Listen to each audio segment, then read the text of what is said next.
Seluruhnya duduk siap, gerak.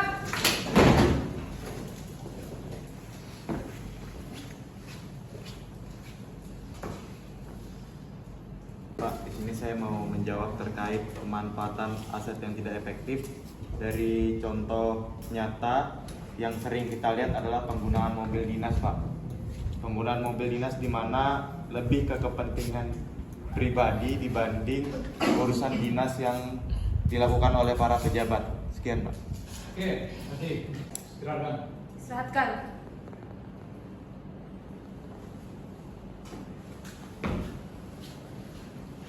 Akhiri perkuliahan, doa mulai.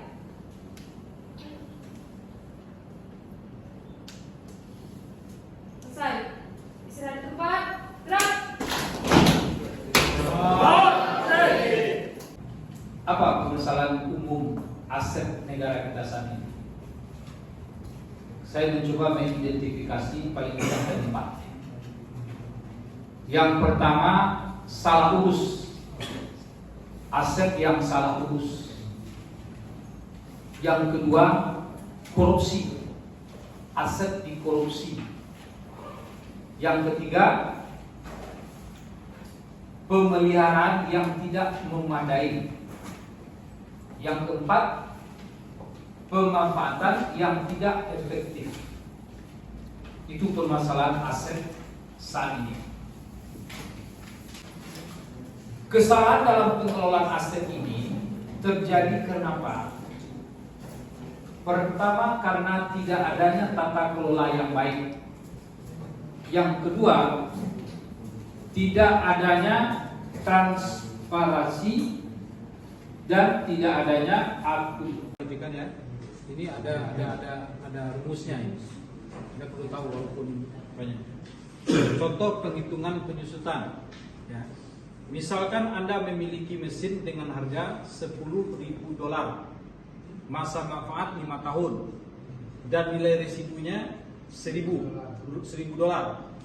Dengan menggunakan metode garis lurus, penyusutan tahunnya adalah 10.000 dikurang 1.000 per 5. 5-nya apa? 5 tahun.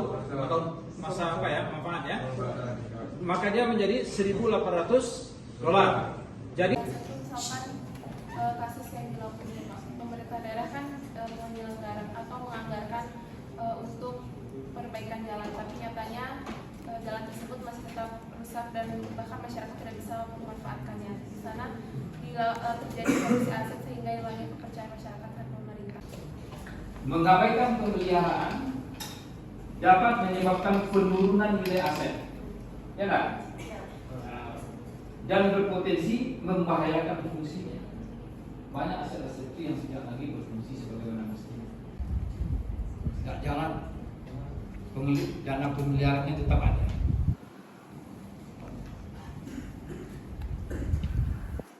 Itu yang berkaitan dengan pemeliharaan.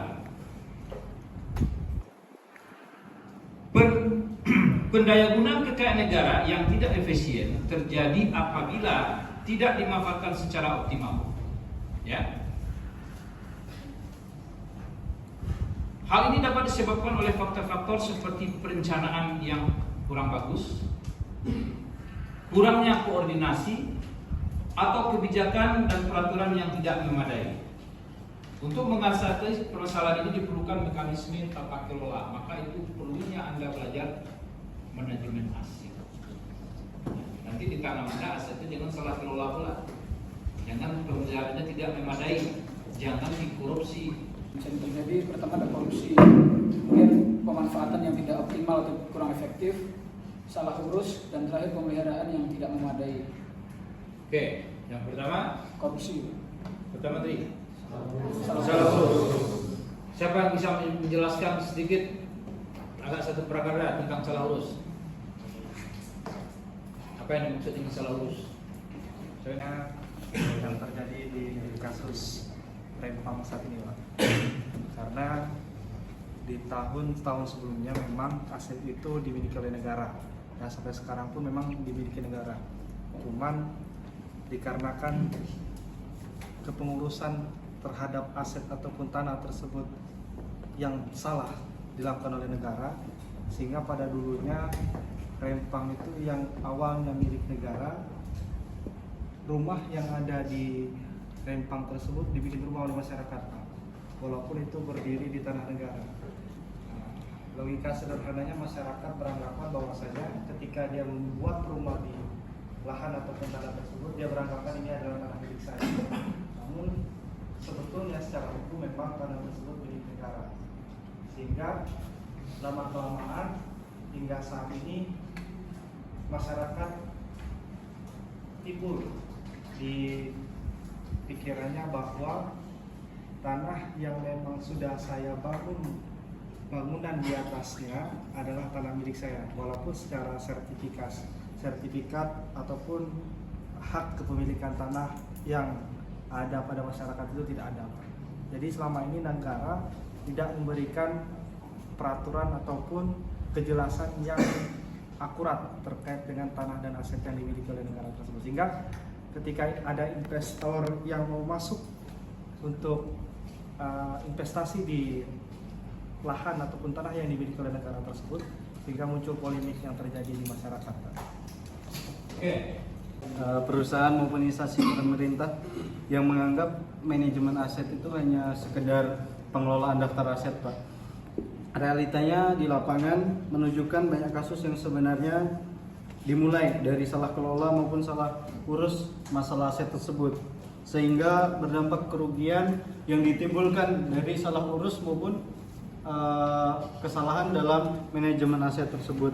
Sebagai contoh, optimalisasi aset tidak bisa dilakukan secara maksimal karena tidak teridentifikasi secara jelas, sehingga sulit untuk mengetahui aset tersebut sudah rusak dan perlu diganti atau masih layak untuk di maintenance. Terima kasih. Pak, di sini saya mau menjawab terkait pemanfaatan aset yang tidak efektif. Dari contoh nyata yang sering kita lihat adalah penggunaan mobil dinas, Pak. Penggunaan mobil dinas di mana lebih ke kepentingan pribadi dibanding urusan dinas yang dilakukan oleh para pejabat. Tidak dimanfaatkan dan juga tidak dipelihara, dibiarkan aja, hujan kena hujan, panas kena panas. Tetapi walaupun tidak sesuai dengan berjalan fungsinya, tetapi biar peliharaannya tetap ada. Dan itu jadi apa? Sengaja seperti itu, biar aja jalan. Yang peliharaan di situ 1 bulan sekian juta, tapi nggak pernah dipelihara. Tapi juga nggak pernah apa istilah kita menghabiskan aset ini, dimusnahkan, dihapuskan. Tapi mereka juga nggak berkeinginan untuk